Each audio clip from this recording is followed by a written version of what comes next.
शरद पूर्णिमा की कथा, पूजा विधि व महत्व। शरद पूर्णिमा अश्विन मास के शुक्ल पक्ष की पूर्णिमा तिथि को मनाई जाती है, जो कि इस बार 28 अक्टूबर को है।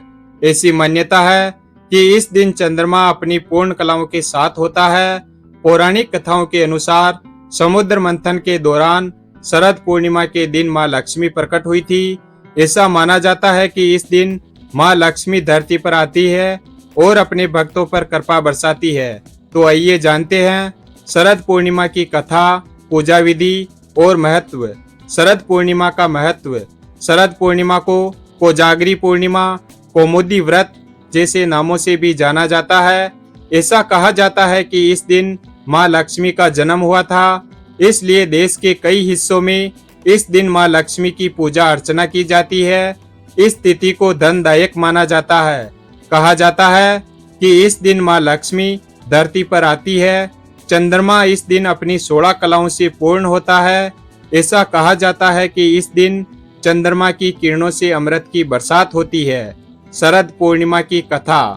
हर महीने में पड़ने वाली पूर्णिमा तिथि पर व्रत करने से भगवान विष्णु और मां लक्ष्मी की विशेष कृपा प्राप्त होती है। मां लक्ष्मी और भगवान विष्णु का आशीर्वाद प्राप्त करने के लिए एक साहूकार की 2 बेटियां महीने में आने वाली हर पूर्णिमा को व्रत किया करती थी।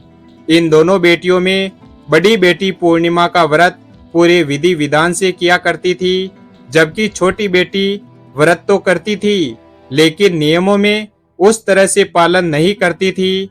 नियमों को आडंबर मानकर उनकी अनदेखी करती थी। जैसे ही दोनों बेटियां बड़ी हुई, साहूकार ने दोनों बेटियों का विवाह कर दिया। बड़ी बेटी के घर समय पर स्वस्थ संतान का जन्म हुआ। छोटी बेटी को भी संतान हुई, लेकिन उसकी संतान जन्म लेते ही दम तोड़ देती थी। जब उसके साथ ऐसा 2 से 3 बार हो गया, तो उसने एक ब्राह्मण को बुलाकर अपनी पूरी व्यथा सुनाई, साथ ही इसका उपाय पूछने के लिए भी कहा।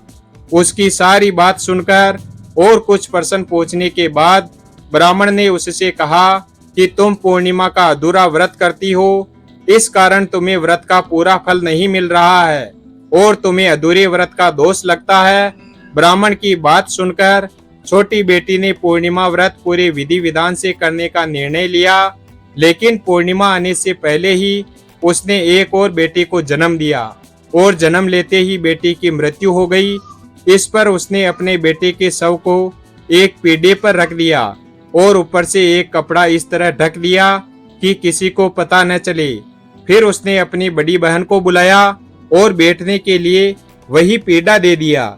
जैसे ही बड़ी बहन उस पीढ़े पर बैठने लगी, उसके लहंगे की किनारी बच्चे को छू गई और वह जीवित होकर तुरंत रोने लगा। इस पर बड़ी बहन पहले तो डर गई और फिर छोटी बहन पर क्रोधित होकर उसे डांटने लगी कि क्या तुम मुझ पर बच्चे की हत्या का दोष और कलंक लगाना चाहती हो? मेरे बैठने से यह बच्चा मर जाता तो?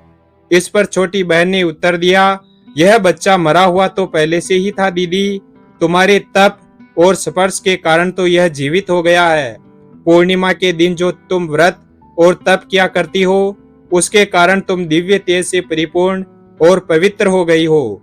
अब मैं भी तुम्हारी ही तरह व्रत और पूजन करूंगी। इसके बाद उसने पूर्णिमा व्रत विधि विधान से किया और इस व्रत के महत्व और फल का पूरे नगर में प्रचार किया। जिस प्रकार मां लक्ष्मी और भगवान विष्णु ने साहूकार की बड़ी बेटी की कामना पूर्ण कर सौभाग्य प्रदान किया, वैसे ही हम पर भी कृपा करें। शरद पूर्णिमा की पूजा विधि। शरद पूर्णिमा के दिन सुबह जल्दी उठकर स्नान आदि करने के बाद अपने इष्ट देव से व्रत का संकल्प लें। ध्यान रखें कि पूजा के स्थान को अच्छे से साफ कर लें। इसके बाद मां लक्ष्मी और भगवान विष्णु की प्रतिमा स्थापित करें। इसके बाद मूर्तियों को कुश के आसन पर रखकर जल से पवित्र कर लें। इसके बाद उन्हें गंध, अक्षत, पुष्प, धूप, दीप, नैवेद्य, तांबूल, सुपारी और दक्षिणा आदि अर्पित करें।